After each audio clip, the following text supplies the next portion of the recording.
Welcome to the Restoration Activation Project video commentary series. Hi, Marianne here.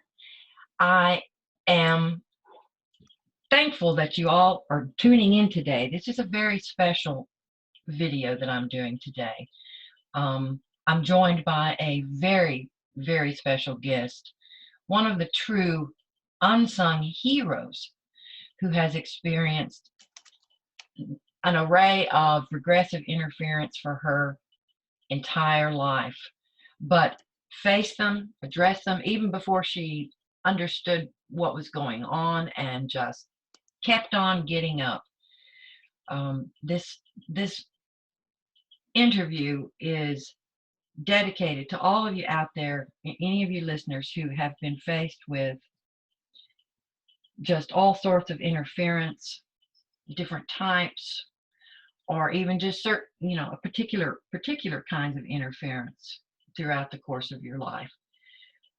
She's truly an inspiration in that, and in terms of, she is out there not only addressing this, but she's facing this. She's moving through it. She is truly doing the work of self-mastery, and we'll get into that too, and how that has changed her life in many different ways, and you can hear it straight from her.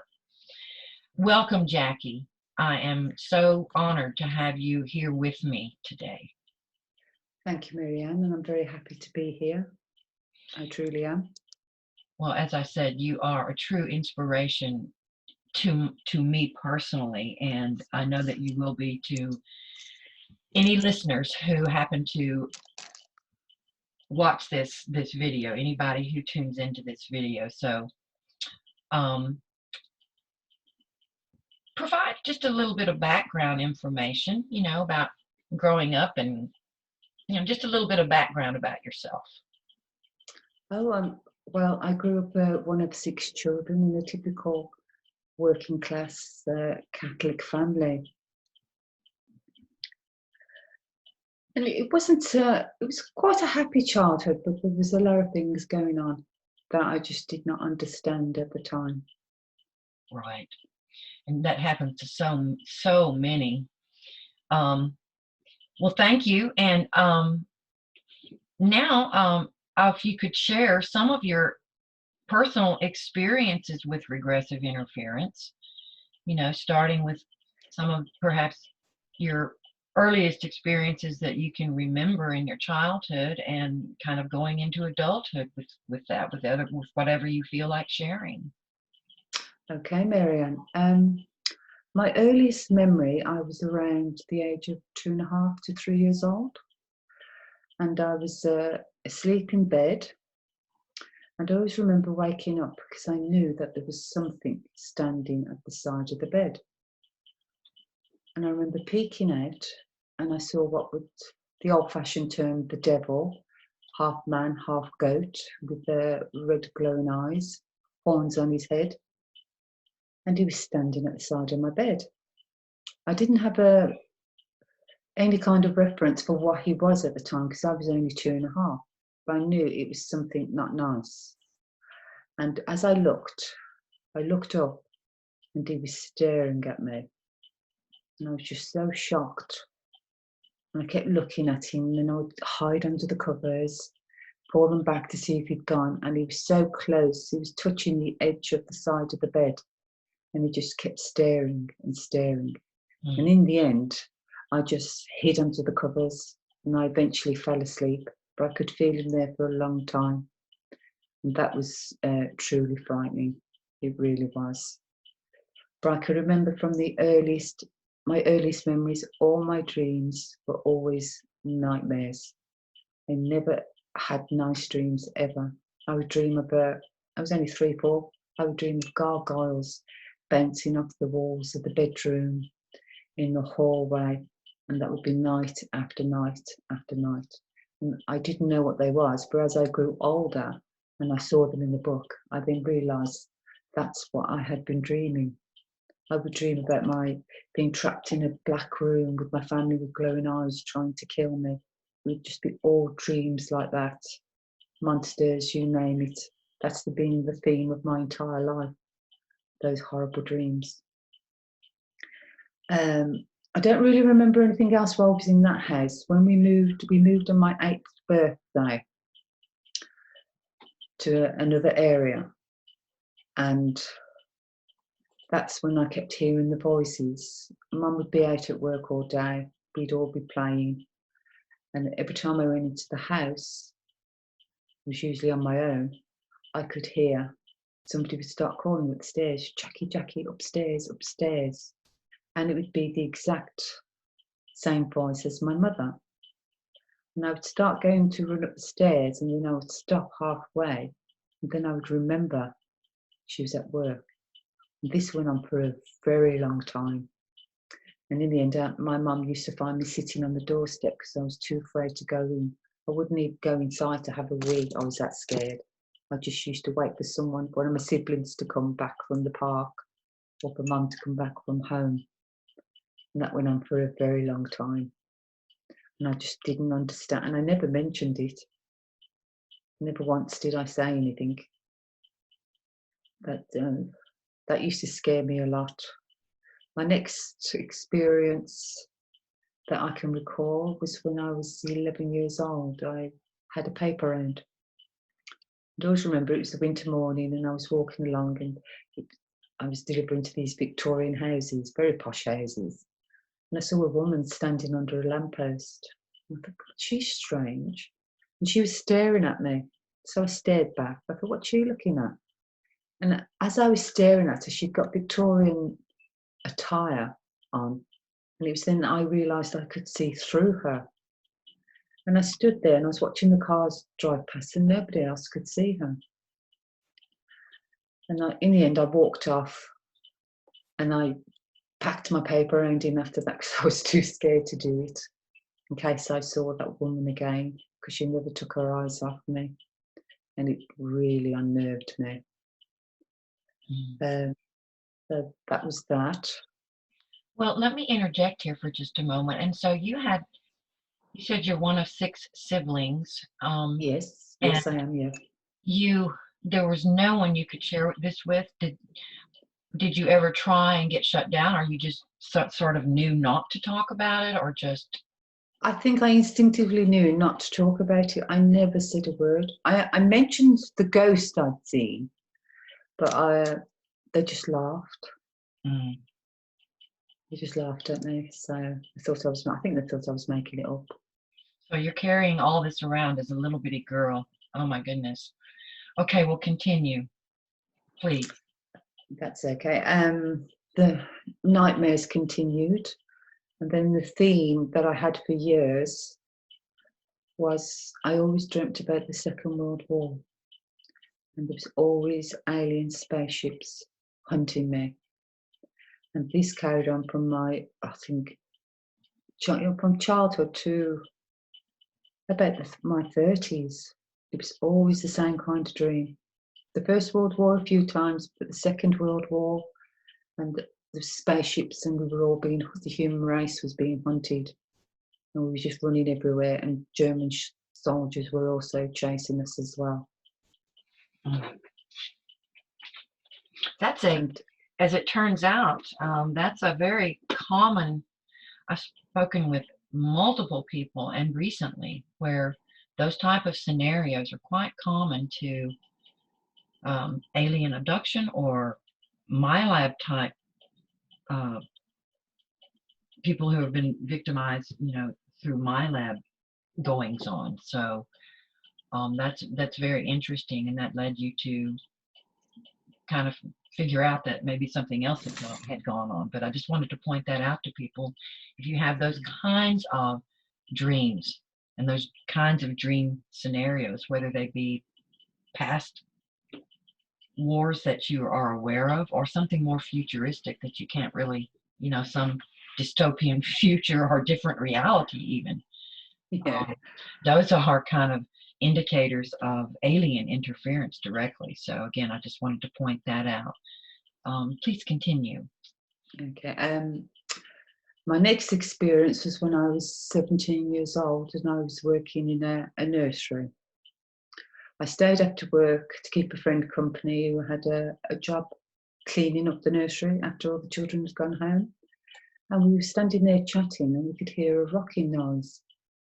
And she was very gentle, and she was scared. So I was the brave one, and I went into the children's toilet, and the mop bucket was rocking from side to side. So I put my hand on it, and it stopped. I walked back out to the children's toilet, and I said, "It's okay." And just as I said that, it started rocking again. And this time it was rocking harder, and the water was sloshing out of the mop bucket. I think I ended up doing the mopping in the end because she was too scared to go into the toilet. And I thought that was the end of it, but it wasn't. I went home, and a few days later I was out with my friends. I was hanging out in the park and that. And I came home. It was a lovely summer's night. And I walked into my bedroom, and my bedroom was filled with white, cold air. And it was freezing. And I thought, shit, what the hell's going on? And I was the only one in the house. And cold air was coming out of my mouth. So I just carried on, put my pyjamas on. I think my little brother had come in and he was asleep. And I got into bed. And as I got into bed, something kicked the end of the bed that hard, it moved the bed. And I remember I could feel my bed covers being dragged off me, so I grabbed hold of them, and we had a tug of war. It was kicking the bed at the same time. And I've got to be honest, I was shit scared. I had no idea what was going on. And things would start moving around the house. The gas would be turned on. I'd be sitting there, and somebody would start knocking the wall above my head. This went on for weeks and weeks. And in the end, it did peter out, but it was a very unpleasant experience. But nothing compared to what happened later on in my life. And then the next one, I was working as a postal worker, and I had to go to the main office in town at 5 a.m. in the morning. So I walked from my house and I had to walk past an old church. And as I came to the old church, I stopped dead. I could sense something. I thought there's something behind that stone post. And I saw a head pop out. I thought, shit, what am I going to do? So I started to walk again. And out from behind the post was a black shadow. And it was that black because it was pitch black in the morning. It was darker than the winter morning. And it was a man.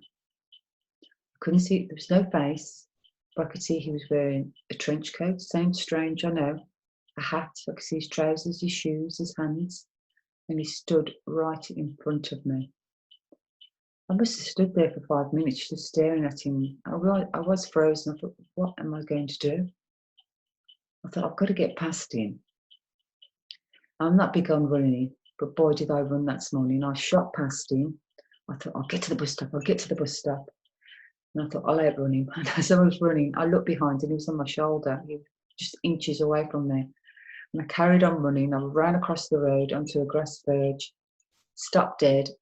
And I looked, I turned to the side, and he was about 3 feet away from me. And he was just staring at me. And there's some people at the bus stop. I could see them looking at me, but they weren't looking at him. I could tell that they couldn't see him. I thought, I'd better go to the bus stop because they're going to think I'm really weird. And he just suddenly ran off across the road into the Masonettes. And I heard a woman screaming, "Oh, God, help me." But nobody else seemed to be able to hear her, only me. And that was that incident. And but I still had to go to work and carry on walking that way. But I never saw him again. And even at that age, I was still having the nightmares, the aliens, the World War dreams, strange little things happening in the house. When things like that happen, you just kind of get used to it, and you don't mention it because you know that nobody will believe you. My 20s were fairly quiet, I think. No, I remember an incident. I remember I was at my friend's house. She only lived next door. And something kept telling me to go home. I don't think I've ever told you this, Mary-Ann. Because I wanted to watch her TV because she had a colour TV and we didn't. And I went, I said, I've got to go. I thought we was going to watch the double horror film. I said, no, I said, I've got to go home. And I went home and something told me, go in your brother's bedroom. And I went in there and I found him. He'd cut his wrists. And nobody knew that he'd done it. And I always remember, this is how I always reacted. I would suddenly cut off from my feelings and I would just go and do what I'd got to do. It was like I was watching a film. I woke my mum up, woke my brother up, and he was taken away. But I'm glad I listened to my instincts because nobody knew he'd done it. But something just told me to go home. Oh my goodness. Oh my goodness. I know. It took me a moment. I remember picking up his wrist and I thought, what's wrong with his wrist? And then I realised I could see inside. I said, oh shit, because I'm quite squeamish like that. I'm sorry, but I threw his hand back down on the floor. Oh my goodness. That's all horrifying on multiple levels for a child to have to, and you knew it before you saw it before you saw it. Yeah, I just knew I had to go home, and I did, because everybody else was going to be out until about 2 o'clock in the morning, and Mum was fast asleep, and nobody knew he'd done it. He was going through a very tough time, and that's what he did. Oh my goodness. Well, also going back just for a second, and then I want you to continue, but just touching for a second, didn't you also have a lost time experience? Oh yes, sorry about that. It's just that so many things have happened. You just get used to it and you just forget about them. I was a postal worker at the time, and I had a round, and I'd finished. I remember I was just delivered to the last house, and it was this 2-story block of flats, and I was looking up at the sky, and I thought, oh look, and I saw 3 UFOs. I was absolutely fascinated, and I was watching them whiz around the sky. I thought, I better go home now. And when I got home, I was 2 to 3 hours later than I should have been. And I couldn't understand why I was so late. But I think that only ever happened once. But it wasn't until years later that I thought about it. I didn't take any notice. That was... Yes, I've only had one experience of lost time. I'm quite sure about that. Well, as far as I know. Well, that's very common too among people who are being interfered with by aliens. But this is something that we kind of didn't, like you said, didn't figure out until later years, the significance of some of these events. So that's part of, sometimes it takes this work to kind of bring things like that to the fore so that they can be addressed. And it, just other pieces in the puzzle that help us move through this process. The more we understand about what's been going on with us, anybody who's going through this process, the more that comes to light. It doesn't mean that we have to remember every little thing, but the more that comes to light, the more we get a general, a more holistic picture, a view of the puzzle, and it facilitates the whole self-mastery process. So, but sometimes many people, I'm working with people who, until they started going through this process, didn't even realize, some of these memories start coming up when you do the clearing work.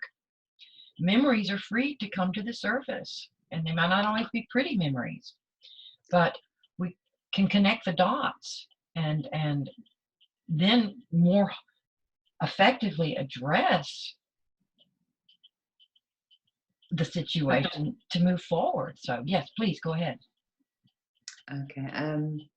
After that, things were fairly quiet, and then through my 30s, just family dramas, but nothing to do with psychic abilities. And then I started training to be a spiritual medium. I believe they call them psychic mediums in America, and a healer.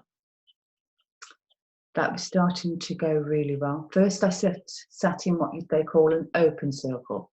Anybody can go in, doesn't matter, come and go as you please. And then there was another circle held in another room, a development circle, and it's called a closed circle. Well, I went to the open circle. I think I sat in it once. I got invited into the closed circle, which I did. And I started to do really well there. I had a very close friend. She wasn't in the circle. We'd been going to other little circles, and everything we tried, people would promise us things, and then it, when things just blow up in your face. It happened time and time again. And she met somebody, and he was a Mason. And I didn't know at the time what the Mason stood for, because I didn't have a computer. I couldn't afford one. I didn't know anybody who knew anything about esoteric things, knowledge. Because when you're in the spiritual church, it's just all love and light and the angels. So that's what I was immersed in at the time. And I remember meeting her boyfriend, and I thought, oh, there's something very off about him.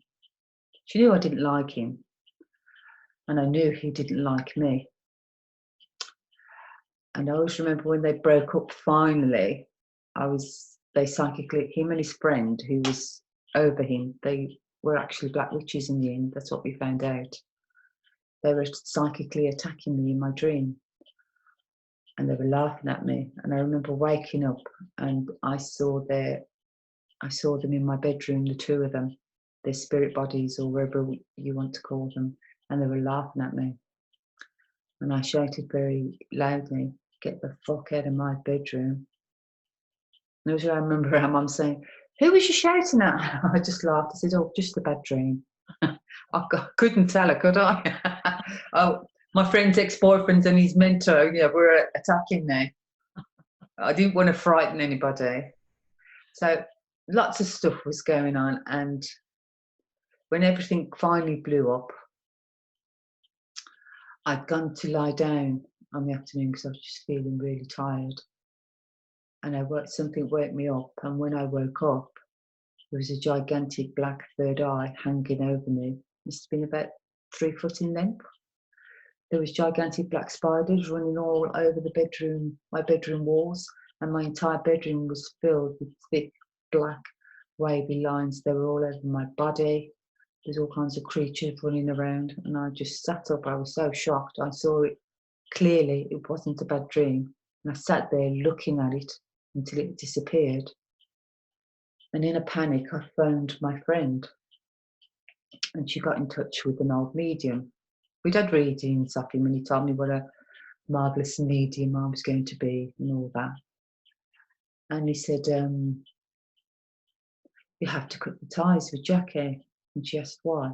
He said, "She's working for the dark side." And she said, "No, she isn't." He said, "She doesn't know she is, but she is. You don't want that around you. Cut the ties."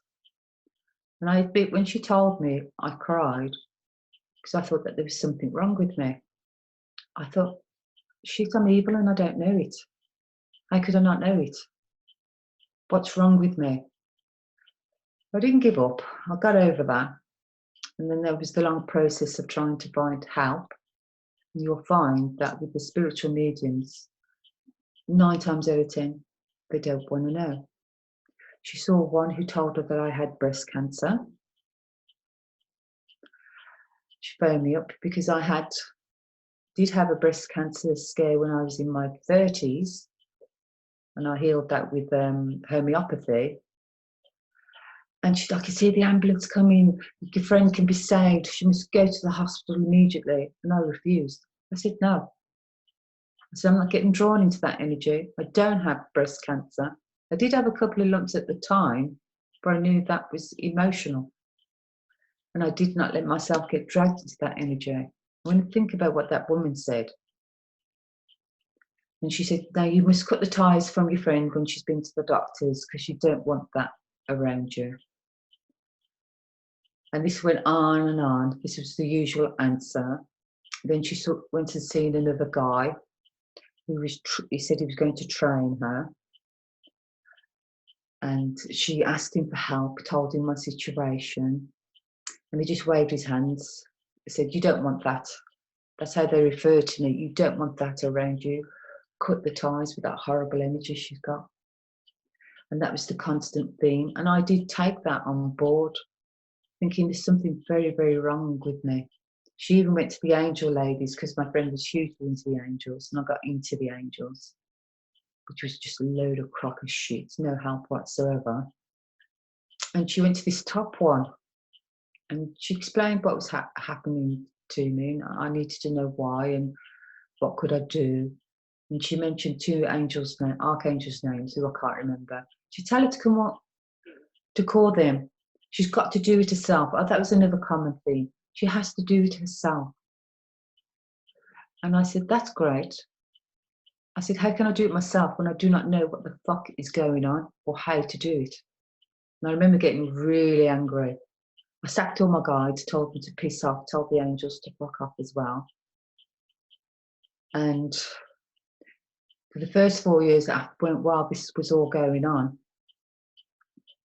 the attacks were constant, absolutely constant, night and day for 4 solid years. The amount of times they tried to take over my mind and break me. And I do admit at times I did feel broken and I was on the floor, but I got back up. And that's what you have to do. You have to get back up, no matter how bad you feel, no matter how many times you think you're going to exit this planet, just get it over with. Please don't, because you can get through this. If I can get through this, anyone can. I saw so many things, so many attacks in the dreams every day. One day, I went out, 2 black shadows followed me. I went into my brother's house and they waited outside for me. For some reason, they couldn't go into my brother's house. I don't know why. But so many times I saw little black demons standing at the side of my bed. You name it, I saw it every day. And in the end, I admit, I lived in constant fear. And then these mediums would say, oh, because my friend was very, very gifted, but she had a horrific childhood. And what I didn't understand at the time was she hadn't healed those traumas. She thought she had, but she hadn't. Because she did go down with an autoimmune disease. But she was working with an angel lady. I'll just say her first name because nobody knows her, Abby. And she said, have a session with Abby and she'll be able to help you. Well, on the day I was due to go for my reading with her, she texted me. She lied and said she was ill. She wasn't ill. She just didn't want to see me.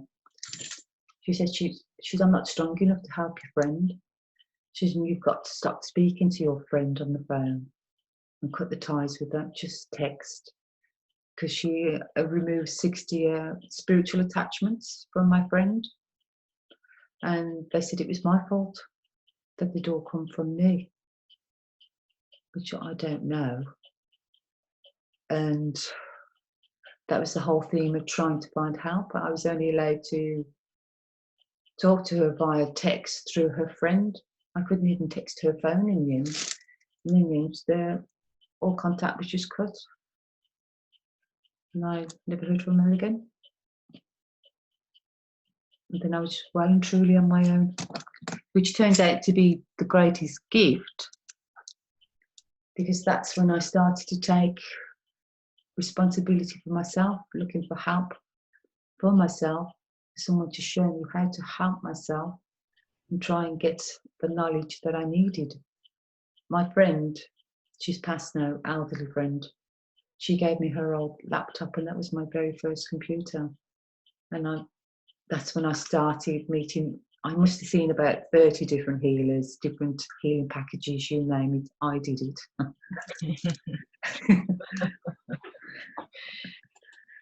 Well, I paid money to make things worse.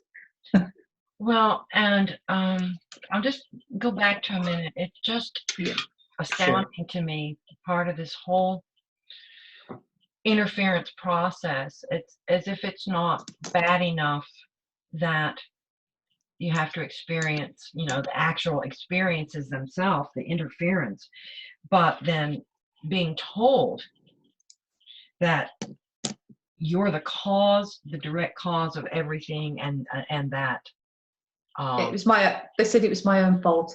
It was karma. I bought this on myself.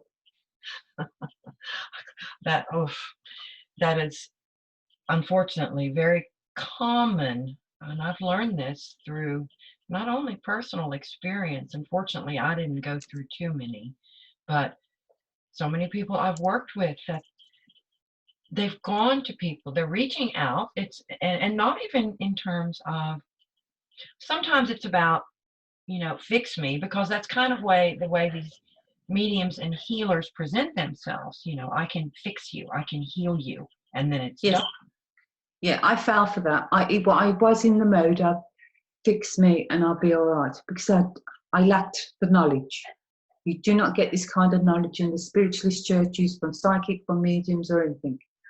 It's all about self-responsibility, and I did not have that, because it was something I'd never been taught or heard of. Well, and that's the way the society is constructed. It's all about, we're entrained from the time we incarnate to look to others, to quote authorities or experts, to fix things for us. We're entrained that way. It's all part of the societal engineering in this reality, a part of the pyramidal system of control. And so no one is telling us, and maybe parents to some extent do, but they're so plugged in many times that, self-responsibility only goes so far in terms of what they're teaching you. They want you to be self-sustaining, but there's somebody out there that knows better than you do about you. But getting the laptop opened up a whole new world. It was then that I learned about the false light matrix, which I'd never ever heard of, and I was really shocked. And I switched it off. I thought, what a load of shit, that's not true. But I had to go back, and then I started researching, and I carried on looking, and I found more and more articles, and I was absolutely dumbfounded when I started realizing the extent of control in this world and all the lies. It really was a shock, a deep shock. Then I stumbled on Off Planet Radio, and I started listening to Randy Morgan's and Emily Moyer, so I joined. And when I first listened, I was remember thinking, what the fuck are they going on about? I was so I hadn't got a clue. So I had to write the different things down that they were talking about, then read up on them. Oh, I'm starting to grasp this. And I remember binging, listening to all these old podcasts. And then they mentioned Danny Arnold McKenna of RTS Earth. And I really like her. So I joined her as well. And then I started listening to James Bartley, and that's how I found you. I thought, I like that lady. After all the other idiots I've seen, this is a breath of fresh air. Because I always remember, I paid this one lady before I realised about the false angels and everything to send me healing. And I woke up, and this black vortex was shooting through my bedroom door straight at me. And I remember sitting up thinking, I paid for this. I can't believe I paid someone to attack me. And I've done that. I did that a few times. And so I thought, I think I better start learning to use discernment here after a good pounding from all different ones, not knowing any better. But I got there in the end, but it took a long bloody time. Well, go ahead. It's just that I had no one to talk to, Miriam, the first 4 years, and I was so isolated. And everybody I know, nobody knows anything about this. So I had no one to talk to or anyone to learn knowledge from. It was just a whole new world once I started exploring, and I just blundered along. I just tried the best I could. I really did. Well, and so many people are in that same boat, have been in that boat if they're not still. Where even if you're not reaching out in terms of fix me, even those that come to the point of understanding self-responsibility and are seeking to assume that, to step into that, they're still reaching out because it's like, okay, so how do I go about this? And there's so many individuals out there, especially now as we're nearing the convergence point of the transition of this evolution cycle into the next. The intensity of all this is just really picking up. The regressive powers that be that hold sway over this reality are pulling out quite literally all the stops, and this extends into every area of society, including spirituality, quote, spirituality, and the whole awakening concept. In particular, I would say, not just also extends into, but certainly in those areas. You know, the whole New Age movement basically, you know, hijacked, if not architected from the get-go, back in the late 1800s, you know, from the beginning, the quote, re-entry into, you know, esoterica and old teachings and all sorts of different things, you know, the spiritual mediums coming to the fore and all of the fraud that was going on there, you know, table thumping and, you know, the seances and all of that. And of course, you're always going to find frauds in any field. I don't care what it is, but particularly in this arena. Oh, yeah. When I first started the spiritual medium training, I had rose-tinted glasses on. I thought all mediums were marvellous. Whereas I got to know a lot of them, some of them are very unpleasant people. And I realised now, if they're like that, what the hell were they bringing through? Well, that's when and you know, and we can't really get to that point. Yeah, another one of the deceptions that flows largely from New Age type communities and groups is, you know, don't look at the quote negative. Don't look at, you know, everything's love and light. And what unfolds from that is then individuals are totally unprepared. You know, many of you on this journey are very gifted in terms of special abilities. And so we sense into, it's like, wow, this individual really is gifted. You tune into that. You know that they have special abilities. But the catch-22 is that many are not considering the possibility that just because someone is working in this arena and may well be quite psychically gifted doesn't mean that they are on an awakening or self-mastery journey, or that they have any clue that they're basically part-time or full-time hosts for regressive forces. And so it's this whole cycle that we get caught up in. And like I said, it's not always having to do with someone looking to be fixed. That's not always why we reach out to other people. It's like, how do I take charge of this? But then many of these individuals also prefer to keep themselves on a pedestal. They don't want to teach you how to do it for yourself because they feel that that takes away from what they're doing and their income and so forth. You know what I mean? Oh, I do. I always remember seeing this one lady. I'm spent about 8 sessions healing. She removed reptilians off me and all of the kinds of crap. And she told me in the one set, she always sent me email updates of what she'd done and blah, blah, blah. And she told me in the one session that my consciousness had dropped 20 points. Oh my God, a rating system? Oh my goodness. And I believed her. I did. That's how little I knew. I actually believed her. But when I look back, and I don't cringe, I just think, oh, well, it was just a learning process. I'd gotten to the point where I thought, I want to know how to do this myself. And I couldn't find anybody to teach me how to do. I had 2 different experiences. I went to go, I won't say the name, this one lady, to have etheric implants removed and wherever alien beings and all that business. That lasted about a week. Then everything was back. Then I saw another man who's getting quite prominent now. And I saw him and we did it on Skype. And it took about an hour. Because that morning, before I'd seen him, I'd got very bad sciatica, pains all over my body. And I saw him, explained a bit.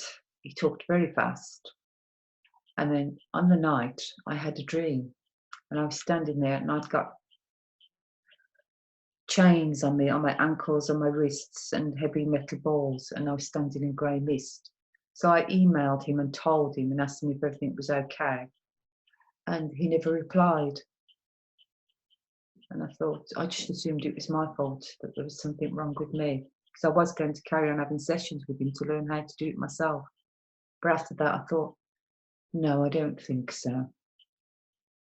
I'm not going down that road again. Till I finally found you.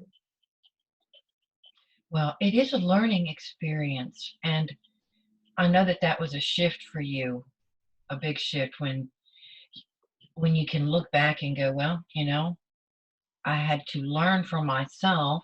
Well, first of all, getting into understanding your own abilities and your own gifts, and not without understanding that it's not a matter of fault, but when we have special abilities ourselves and don't know that that is going to be, quote, a big draw for regressive forces, Yeah. then it's easy to fall into kind of that self-blame, because you know you have some awareness of your abilities, but you don't connect the dots. You go, oh, you know, I'm doing something wrong, or you know, Yeah. what is wrong with me? You start listening to the BS that you're being fed. You do take it on board, but even at a subconscious level. I mean, you think, what is wrong with me? Why does it work for other people and it doesn't work for me? And you will find that the more people you see who are working in false light, they will tell you that you've got weak energy, that it's your fault, it's your karma, and blah, blah, blah. But you reach the point when you think, go fuck yourself. There's nothing wrong with me. You just don't have the knowledge to help me to help myself. Or just don't want to share it. No, they don't. Or they see you, maybe they perceive you as a threat, or I Yes. just really don't know. Yes, it's any number of things, and who can say exactly what's going on with each individual? We can't know, but there's something not right, something off. And to be able to, well, and this is where, you know, it's obvious that they haven't done any real investigation into the pyramidal system of control, not only the 3DD level, the third density dimension level, but the interdensity dimension source level of this system. And also, pardon me, they've certainly not done any shadow work, because they're working from subconscious layer programming themselves, in addition to whatever, this is what enables the regressive forces to use them as tools, because they haven't done their own self-work. You know, we can't ignore, yes, there's the interdensity dimensional aspect of this, and the connecting with and working towards embodiment of soul and core self level consciousness and attunement to that will by way of soul's purpose. But the psychological, conscious and subconscious layers of the mind have to be addressed as well. And what I've tend to kind of see, just my own, what I'm seeing, not only with clients, but just out in the world, and you know, the research that I do, there tends to be kind of an imbalance, either towards people getting totally wrapped up in shadow work, the psychological layer of our being, and avoiding or not knowing how to address the energetic, metaphysical, and soul level healing. But on the other end of the spectrum, people caught up in that imbalance, working solely at the soul level, metaphysical level, and ignoring the psychological level. So there's imbalance all across the board in every possibly imaginable way in this reality going on. Imbalance. If you can think of it, it's out there. Oh yeah, the extreme in every way. Yes, and that's what it's all about. We're living. This is a very much this version, this simulation of our reality is very much a extremely polarized situation now. And this is by design. The powers that be, this is what they want, divide and conquer. But this is what can work against them too. This is an opportunity for people who are doing self-mastery work or whatever you want to call that. But it is about polarization, because this is all leading into and toward the convergence point, the transition of this evolution cycle, wherein there will be a splitting, literally, not only of timelines, people splitting off from the primary timeline, one of them being the transhumanism timeline, and of course the transgender and multiple other regressive dominant timelines feed into that. But polarization is an opportunity to get yourself anchored in another type of being, another mode of living, as plugged in as little as possible. You can't completely unplug from the matrix in order to navigate and function in this reality, but to the greatest extent possible, because that will determine kind of, what timeline you'll be perhaps caught up in. And the more we do this work, and the more of us that do this work, the stronger, so to speak, that the new timelines become, the more stable they become. And the more stable those timelines become, the more they become, quote, even at a subconscious level, more apparent to others to begin stepping into. But this is one of the outgrowths of people doing this work, and more people doing it and committing to it. We're helping not just ourselves, but helping light the way for others. Yes, I truly believe that. The more you can help others, the more we can just spread it. Well, yes, and that's the thing. It's progressive dominant co-creation is service to others co-creation. Yes, we have to do work on self and work with self, but for the purpose of advancing the whole of consciousness. And then the tricky part, one of the many paradoxes of this work, is not becoming attached to a particular outcome, but just doing the work, service to others work, and whatever that means on each person's unique individual journey, whatever that means, aligning to soul's purpose, and then allowing unique purpose to unfold, unique purpose being your specific purpose in this particular incarnation. But that focus, this is toward the advancement of the whole without attachment to that, and just keep moving ahead.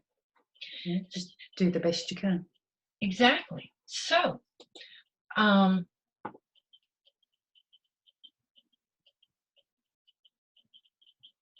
there any other experiences? I wanted to kind of go back to a little bit Oh, yes. Besides seeing the black shadows and everything, this has been going on for 10 years. But since I started the work with you, it is 95% better. I would be woken up every night and I would see black suns hanging. Oh, yeah, some of the technologies. Yes, describe some of the. I know for you, and audience, Jackie is a very gifted person, multiple abilities, and like many others of you who have certain abilities, and maybe some of you who don't even think that you have them, you're starting to see what are some of the fourth density dimension features of this reality and some higher density technologies sort of bleeding through. You're able to see these things. I've had those experiences myself. And so, Jackie, tell us about some of your experiences around that. Oh, many times I've been woken up, there would be black suns hanging above my head, black stars, orange balls of light, metal objects. I woke up the one day and there was it was a silver pipe coming through my wall onto my bed, and there was a silver spiky ball hanging, floating right by my face. I've seen that hundreds of times now. All different kinds of things zooming in at me, and I always wake up and now I just tell them where to go and roll over and go back to sleep. I see you actually get used to it. You learn to live with it. Things are so much better now, but I still see, as I'm progressing, still zooming in, trying to put me off. I just tell them where to go, roll over and go back to sleep. Well, I think it's important to note here too that, and that's a very healthy attitude, because even when we do this work, that doesn't mean that what we're seeing is going to go away. It's a matter of a choice of response to it. Yeah. And that's one of the things many things I so admire about you is like taking it in stride. Okay, yeah, because it's important, because this convergence point is nearing, to kind of come to terms and to peace with some of the bleed throughs that we're seeing, because those kinds of things will be shifting. We'll be shifting more into, and some will be thrown into it without any prior understanding. And we basically have this horrible awakening, brutal exposure to some of the features of the natural fourth density dimension layer of this reality without any prior concept. Some of these technologies and all, without any understanding of what those things are and the implications. But go ahead. You've had a couple more that I find very interesting. I always remember the one, I was out with my brother. We'd gone to a field to take the dogs out. We were just chatting away, and as I looked in front, the whole scene in front of me just parted. It was as somebody split the air in front of me, and as everything was moved out of my sight, the field, the houses, everything, all I could see was black and all silver sparkles going up to the sky. And I looked at it, my brother couldn't see it, but I could. He was still talking to me, and I was just looking. And I saw that for about 5-10 seconds, and that's happened a few times, as if to say, look, this is a matrix. Let's see what's behind. I saw that. I just took it in my stride and carried on walking the dogs. I thought that was interesting. And the most recent one, I was walking my dog, and we was about 5 minutes from home, and I happened to just glance up at this house, and the whole door started shaking. I don't know if you know Doctor Who, but you know when the TARDIS starts shaking when it's getting ready to go into another timeline. Oh yeah, yeah. That's what happened, and I thought, wow, I wonder what that is. And I watched it, carried on walking, watching it. And I thought, I know, I'll go back tomorrow. I'll walk this particular way. And I did. And then the door, the house next door, they were both moving like the TARDIS. I've seen it about 4 times, and I just think, that's interesting, and then just carry on. That's my Jackie. Because I've seen that much stuff, I just couldn't possibly recall all of it. But you generally just get used to it.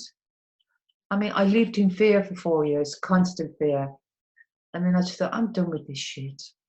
And I refuse to live in fear. Well, it's just not what I do anymore. Well, and from where I'm sitting, that's a huge shift right there. That is taking responsibility. It's like, even if you don't understand at that point necessarily what you can do about it, other than say, okay, it's there, next. But just taking it in stride and coming to that understanding that you don't have to be afraid. It's like, okay, it's there. So, and I know that's hard for a number of listeners to be able to maybe get, based on where you might be at this point. Mm. But it's truly, and I know it's hard to see this too, but in the end, it can be kind of a blessing. In other words, preparation. You're being shown this stuff. You're able to see this stuff. And now what will you do with that? How will you use that to progress soul's evolution? Taking it in stride, saying, okay, now I've seen this. I'm seeing it for a reason. And maybe there's regressive forces behind it. But it's all about choice of response. How you choose to respond to what you're seeing and experiencing. That's self-responsibility. That's self-mastery. Yes. I mean, it's quite simple. If you choose, you are just feeding them. I didn't know that at the time. I really didn't. And I just gave them so much food with the fear and all my emotions, the depression, the despair. They had a banquet with me. And I refused to feed those bastards anymore. Well, you know, you and how many other billions of people don't know, didn't know, and still don't know. I truly didn't know. I was feeding it. I really didn't. And all of us have fed it. Oh, yeah. There's no one walking on this planet that hasn't fed the beast, so to speak, at some point or another. And we need to remember that when we feel frustrated with, you know, this is why I totally don't abide with people that refer to, you know, and this is not so much in the spiritual arena, but sometimes I see it referring to the masses as sheep or sheeple. It's like, well, you know what? At some point you were asleep too. You may have been aware that this world presented, that there was much more than met the eye in this reality, but compassion, people, you know, that are on a progressive path, or, you know, they're encoded for that, don't always know that. It takes years to figure that out because of the way this reality, the infrastructure, the societal infrastructure is geared toward people not knowing that and to not understand what's going on. So compassion, and I see a lot of that surprisingly missing in people that you would think would have that compassion. But again, I saw that primarily in the quote, more in the truther community, but I also see it in the spiritual community sometimes. There's no acceptance. You know, people that cannot accept are also likely functioning without some understanding of, you know, the makeup of consciousness, and that it inherently comprises both regressive and progressive qualities, and that's not going to change.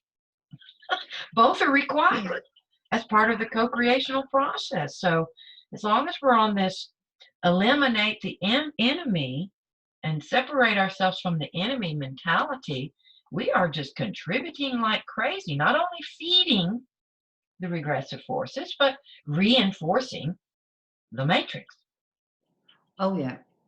And back to the compassion, I certainly did not receive any compassion whatsoever from people who were supposed to be compassionate. I received none. And I guess what I learned from that, for me, what I finally learned from that is that compassion begins with me, for me. Yeah. And it's a subtle shift, but it makes all the difference. It gets into the self-love, real self-love, compassion, understanding, and acceptance of self and our lives as they are right now. And then moving from that point forward. So, and I think another important thing is I was trapped in victimhood mentality. And once you can overcome that, then you've taken a huge step forward, I think. That's an excellent point, Jackie. Even those of us who are very independent-minded can find ourselves, when we take the time to look, and the energy to look, it's like, wow, I have been, and being brutally honest with ourselves. I have been caught up in the victim role. I did it big time, absolutely big time. I'm going to do something, I'll do it big. Nothing by halves. Going to do something, do it well. You're going to be a doormat, make sure you trudge on really well. Make sure you're nice and cushy. I'm glad it all happened, which seems very strange because it was a brutal awakening. It was, I'm telling you now, it was horrendous. But I am truly glad it happened. I'd rather be awake than carry on walking around believing in all this love and light crap. Well, that's huge right there, Jackie. That is huge. And the longer one is on this journey, that is one of the most peaceful, joy-filling experiences, or shifts in perspective, I should say. The being grateful for the experiences, whatever they've been. That's acceptance. That's true acceptance. It's like, okay, these things have happened. Other things will likely happen. It's all part of the journey. And there are opportunities at every turn, at every twist and turn, to grow and learn. So that's, my hat's off to you for that. That's a huge advancement in one's journey, to be able to be grateful for being awake. Yes. Yes, I am great. I'm grateful now. For a long time, I was very, very angry. And I would think, why me? Why me?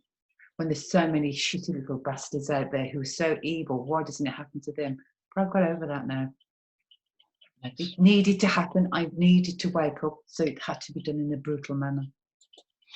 Well, you know, the kick in the pants thing. I felt like I've experienced multiple kicks in the pants along my path.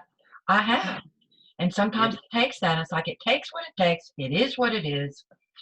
And we can only step forward from where we are. But if we don't know where we are, then we don't know where to go. You know, we have to look at where we really are, honestly, in order to progress. And first of all, to know what we're moving toward. So without knowledge is critical. Research about, you know, as many aspects of the system of controls that we can understand, but self-knowledge, knowledge of self. Most important. Yes, it is. And that, you know, awakening to true self, in contrast to the self that you've known most of your, quote, life in this incarnation. You know, learning the differences, understanding, you know, origins of humanity, that sort of thing, and throwing out basically everything that you've been told, because it's all tainted, every bit of it. Go ahead, please. And I believe you're also trained to believe that you're weak, that you're not strong. You need to be fixed. You need to be healed. And I realise now I am strong, because otherwise I could never have survived where I survived. And sometimes I sit here laughing, thinking, I'm amazed I'm still here. That's beautiful, because you are an extremely powerful force of consciousness. So I was told, sorry to interrupt, Mary, I was told so many times that my energy was weak, that I was weak, and there was so much I couldn't do, and I was just a waste of time, really. That's what they were saying. I was just weak, and, you know, like, get rid of her. Well, and this ties into one end of the spectrum of the toxic feminine programming in particular, but across the board, men and women. Low self-esteem, doubting self, self-doubt. And I'll put some links to some other commentaries that are tied into much of what we've been talking about, but the low self-esteem. And so we fall easily into the trap that we are weak, you know, just accepting it. Yeah, you know, I can't handle this. I can't cope with this. I don't know how. And so we assume that just because we don't know how yet, that we can't cope. Well, the two don't necessarily go hand in hand. Just because you don't know how to cope doesn't mean that you can't. That's And to true. start owning that, people need to start realizing, you know, if you're struggling out there, first of all, just start stepping into that you probably can cope. You may not know exactly how to go about it yet, or you know, you may not have particular tools or things to work with, but you are strong. You are durable. You are powerful. And getting back into that mode, start sitting with that.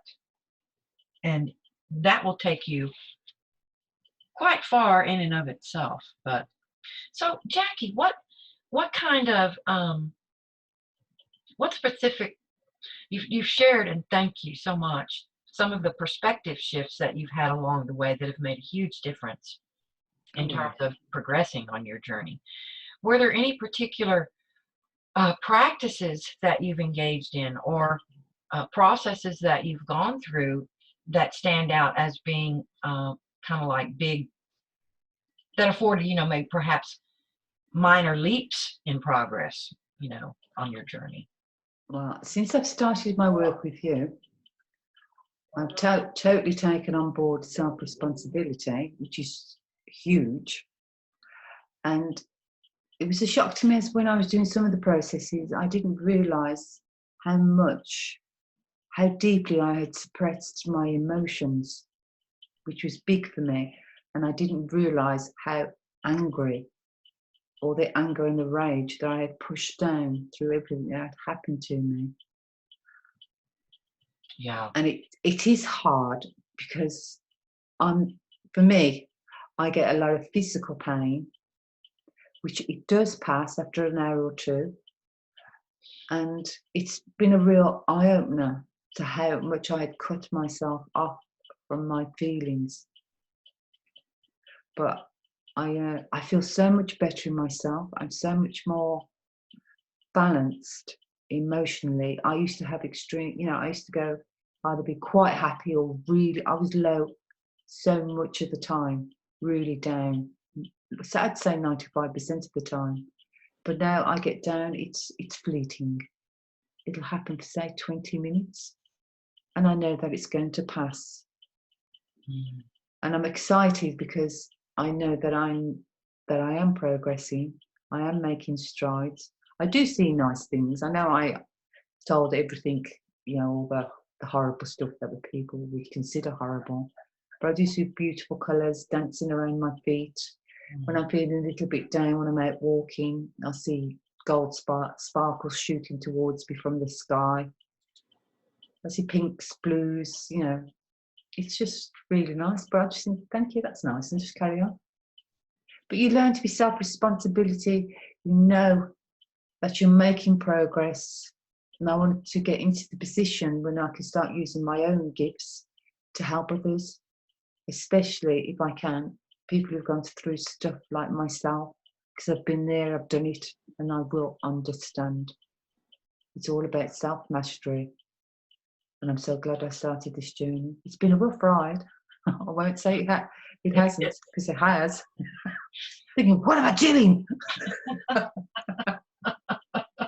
I don't know anyone on this journey who hasn't stood back at times and said, whoa, what am I doing? At You know, some you get, point, because you get all the crap coming up, and you think, oh no, I don't want to feel shit again. I want to be happy, but it's just a process. It's all this gunk you've shoved down. We've all done it, and it has to come out.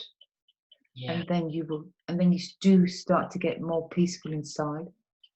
I'm not saying it's going to last all day, but that's the point. You will get to the point when you can stay balanced most of the time. You have to do the work. There's no quick fix.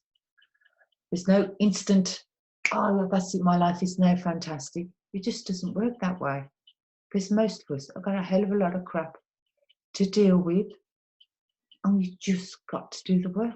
And trust me, it's worth it. Oh, that's beautiful, Jackie. And as I said, you from day one have been such an inspiration to me. And I just wanted to, quote, share you with the world. You are truly one of the unsung heroes. And that's one of the things that I'm excited about. You know that you want to start sharing your gifts with the world, and all of this is leading to that. And you will be a potent force to contend with once you're, quote, out there. And I look forward to that. I want And you I out do. in the world. I want you out in the world in that way, with all your beauty and your gifts, and just your amazing energy and your heart. Oh, your heart. Um, I am looking forward to it, but I know that I've still got more work to do. And there's no destination, it's a journey. People think that they're going to step into the fifth dimension, everything's going to be all love and light with rainbow farting unicorns. I'm sorry, but it's just not going to happen. Beautifully put. Beautifully put. Well, do you have any? It's been amazing. I'm just taking it. It took my breath away. All that you've been through and how far you've come throughout your life. All of this, but are there any final thoughts or insights that you might have for others who are struggling right now with a lot of interference, regressive interference, or even other kinds of major challenges in their lives? I would say, I know you might be thinking, oh, it's easy for you to say, but please do not give up. Yes. If you give up, you are just handing yourself on a plate to them, and you can't do that. There is light at the end of the tunnel. Yeah, it's shit and it's hard, and you can feel crushed and broken, but you're not. I thought I was. Many times I thought I was broken, but I got back up, and you can do it, because I know you can do it. Beautifully said, Jackie. Thank you so much for everything you shared and for agreeing to do this. I know you'll be an inspiration to many others out there. I hope so. You will. And you're just such a beautiful soul. They're going to feel your energy, and you're just such a person of great integrity and authenticity. And again, you are an awesome force, my dear colleague. Thank you, and so are you. I just don't want people to feel alone. I felt so alone and isolated, and that's not right. People shouldn't have to go through that. I just wish more people would put a hand out. Everybody needs a hand. They just need a hand, a bit of guidance, help them to help themselves. There's so many people who just need the knowledge to be shown how to help themselves. And so many out there do not offer that. They keep that knowledge to themselves. It's a bloody hard journey, but it's worth it. Wonderful. Yes, reach out. It's like it is your work, but you don't need to feel as if you're going it alone. And No. Choose those you reach out to wisely, Yes, don't do what I did, pay for people to make it worse for you. As we've all done at least once or twice, and not even known it until sometime after the fact. No, I truly did blunder around. I saw over 30 healers. I counted it up the other day. Over 30. Did loads of download audio programs. It will heal this, it will raise your vibration, because I didn't know any better. I freely admit that. But just look for someone, listen to your heart, and you'll get there. Perfect. Well, again, thank you so much, Jackie. You're welcome. I deeply appreciate this, and I know our viewers will deeply appreciate it as well, for you taking the time and effort to share all of this wonderful information with us. And thank you, listeners, for tuning in, and listen to what Jackie has to say. She's been around the block a few times. She's been around the universe a few times. She knows what she speaks. So on that note, I'm going to call it a wrap. Thanks again, Jackie. Thank you, audience, for Thank you. tuning in. And until we meet again, take care on your journey. Bye for now.